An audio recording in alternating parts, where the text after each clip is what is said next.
Hello everybody and welcome to the Bioenergetics of Mixed Martial Arts. I'm Dr. Jason Gillis. We've covered a lot in this course so far. In the first couple sessions, we really got into the theory. We talked about energy metabolism and energy expenditure and ATP. We talked about how we get energy from food.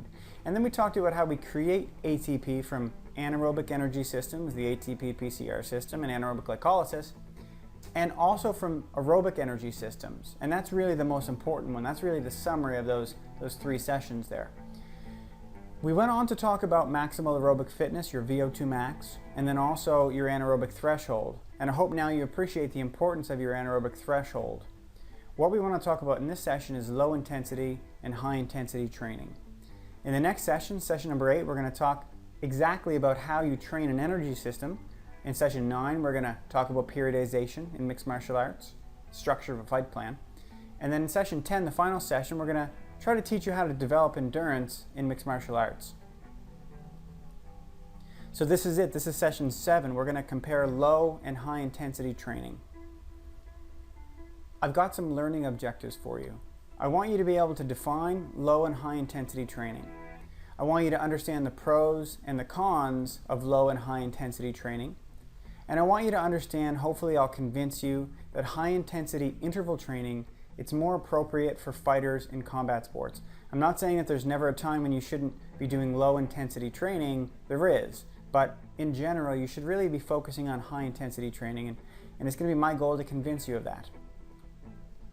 So this is what we're going to look at. We're going to look at low intensity in training, the pros. And we're going to look at some cons associated with low intensity training. And then we're going to talk about high intensity training. Let's talk about low intensity training. When we're talking about this type of training, we're talking about continuous exercise. So a good example is if you run for distance. If you're running for like 5 kilometers or 5 miles or 10 miles or whatever it is, that's a continuous form of exercise. And the main objective is going to be completing the distance. It's not going to be really the speed that you're going, although you're going to have personal bests, but in general, it's a continuous form of lower intensity exercise, especially as you build up a distance. It's very popular in boxing, and you see a lot of movies glorifying these long, slow runs. And there are some benefits to low intensity type training. It's pretty popular. You're always going to be able to do it. It's safe. You can definitely improve your VO2 max when you're engaged in this type of exercise, and that's really great. It's going to be useful in body weight control, so if you need to cut weight, or if you need to drop some muscle mass, if you need to drop some fat mass, then this is going to be probably a good option for you. And it's also very useful for recovery workouts, and that's generally where I tend to build in low intensity training, continuous running. But there's going to be some drawbacks to low intensity training, this continuous style of training like these long, slow distance runs. It's really ineffective if you're always training below your competition pace. And really when you're in the cage and you're fighting, you're going to be at a pretty high intensity. So oftentimes this low intensity training is just too low. It's not specific. You're not going to be imposing a lot of cardiorespiratory stress either when you're going for these longer, lower intensity runs.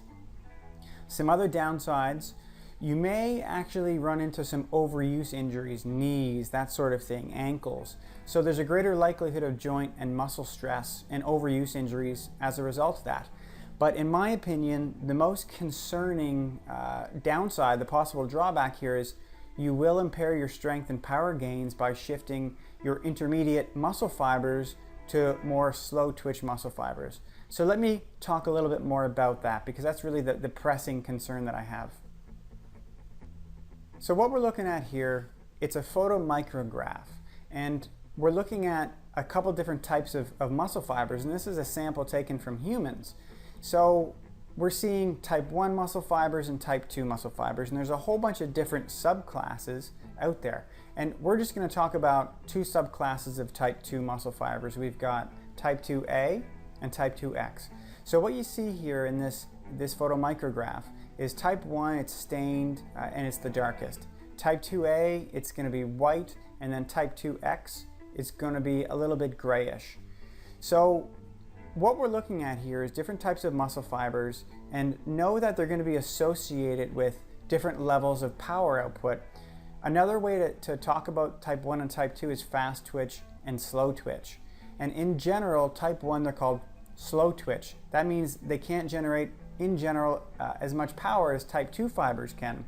If you're looking at the classification of power between type 2 muscle fibers, then you're going to see type 2A producing less force and power than type 2X.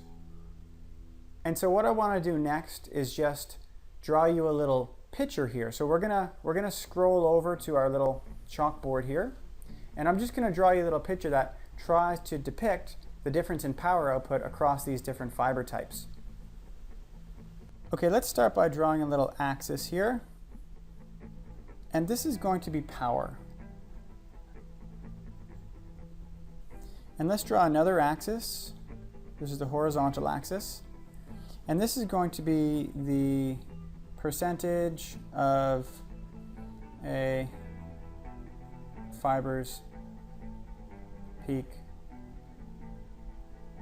force. You can see here, percentage. There you go. And this is going to start at 0. Power is going to go up, all the way up here.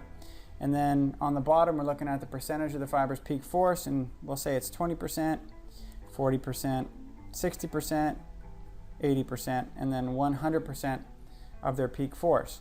And now I'm going to draw you all those different fibers that we just talked about, so you can see how their power stacks up based upon their percentage of their peak force that they're exerting.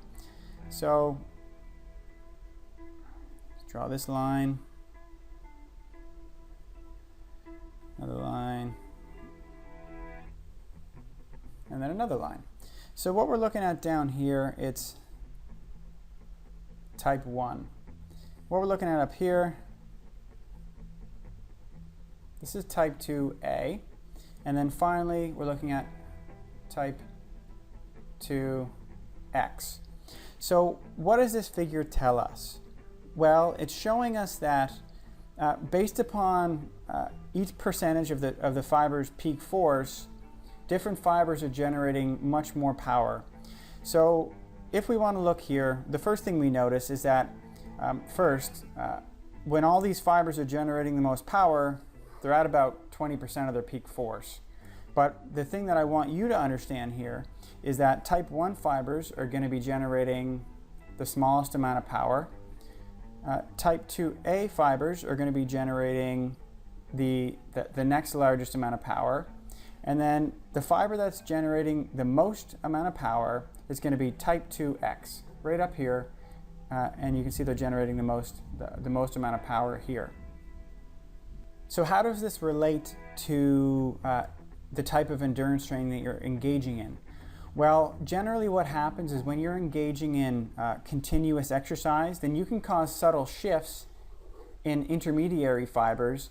So what you're going to see ultimately is a reduction in strength and power in your performance. So that's not really what you want in mixed martial arts, because there's a lot of very powerful movements that you need to do. If anything, you want to be taking these type 2A fibers and then bringing them closer to type 2X fibers. So I hope this little figure illustrates the point and differentiates between type 1, type 2A, and type 2X fibers, and hits home the point that we want to be shifting towards type 2X fibers as opposed to type 1 fibers. All right, let's get back to that slideshow here. So we've talked about the pros and cons of continuous exercise. Now we want to talk about high intensity training, and we're really talking about what's called high intensity interval training. And this is an intermittent form of exercise, and really all it means is that you're exercising for a short period of time, or you're working for a short period of time, and then you're taking a rest. So you're going to get this thing called a work to rest ratio, where you exercise for a high intensity for a short period of time, take a rest, and you go back and forth. Now, there's a lot of possible benefits here. Just like continuous training, it can improve your VO2 max, which is great. But the nice thing about high intensity interval training is it's not going to be associated with as much of an impairment of strength and power. It can also target anaerobic energy systems as well. And this is really a great benefit, because it's difficult to target anaerobic energy systems when you're exercising at a low intensity. You really just can't do it. There are some possible cons here, so I need you to be aware of these. It may predispose a fighter to overreaching and overtraining.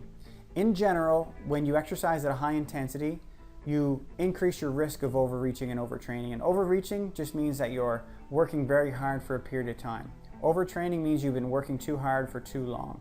And these are really career killers. So you really need to make sure that you're building in your high intensity interval training with the rest of your training in a very careful way. And we cover that in the periodization lecture later on. So I hoped that this convinced you that you should really be engaging in high intensity interval training as opposed to long, slow, continuous training for the most part. And again, I said there are going to be times when you do want to engage in continuous exercise if you're trying to manage your weight or if you're engaged in recovery workouts for sure. So let's summarize here.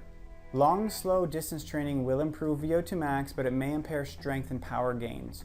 This is because you're going to be causing a shift in your intermediary muscle fibers to be more characteristic of type 1 muscle fibers or slow twitch.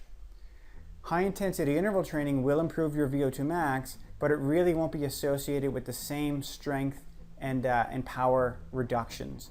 And on top of that, you can train the anaerobic energy systems. So if you want to go on, you can read those references for future research, but that's it for this video. I hope you're walking away from this video saying, yes, definitely need to do high intensity interval training and try to avoid continuous long, slow distance running as well. So we will see you in the next session.